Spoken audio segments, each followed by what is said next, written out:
All right, Pythoneers, let's improve the quality of our life when working with charts. Now, in VS Code, we don't want this external window. I mean, you might want it, but I don't like it, especially when we're working with many windows. So what I'm going to do, I'm going to install an extension we have available in VS Code, and it's called Jupyter. So if I search for Jupyter, as you already have it, but let's just pretend I searched for it again, and click here and I install it. It will also install a few dependencies with it, a lot more support. It goes pretty quick. Just a word of note, sometimes you have to restart, but we'll see there are 2 points where I, in my experience, had to restart. But to run this script, this Python file, as similar how we did in Jupyter Notebooks, we add a comment up here and then 2 percentage signs, and then we get this above it, run cell, run below the box buttons. If I save it now, just leave it like that. Now I can still run this with the run button. It will run as we did earlier, and we'll have those external windows separate. But if I now click this run cell, something will happen. Now, before connecting to kernel, you might not have had the package. It will ask you, it will come up prompt, do you want to install this required library, the IPy kernel? So then you click yes. That might take a little time depending on your internet speed and computer. And once that's done, to the right, we'll see this interactive window. As you see, I got both of my charts here. Now, this has happened to different people depending on their computer. You might need to restart VS Code after that installation.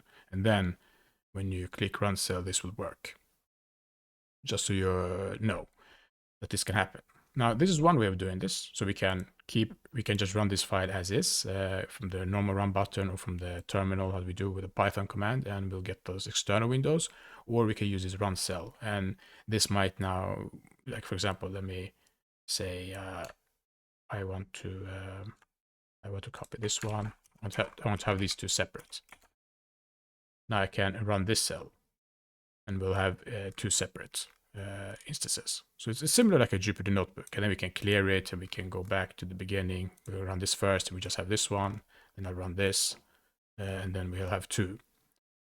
Let's see how it looks when we did run above. There we go. So now we have 2. So the run cell runs everything below it. Run above runs it here. So that's why this gets confusing. This will run this cell. And then we have this run cell. But then we have a cell here that's empty. So it's a little weird behavior, but we get used to it quick.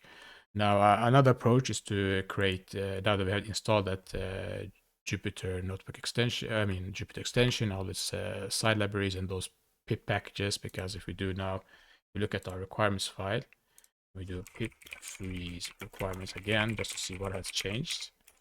And we'll see that we have a lot more packages. In particular, we have the Python IPy kernel and so on, and many others. So we know we had to install more packages to have this kind of life. Now, as I said, we can use those, we can pretend we have a notebook, and then we need to do IPy notebook extension.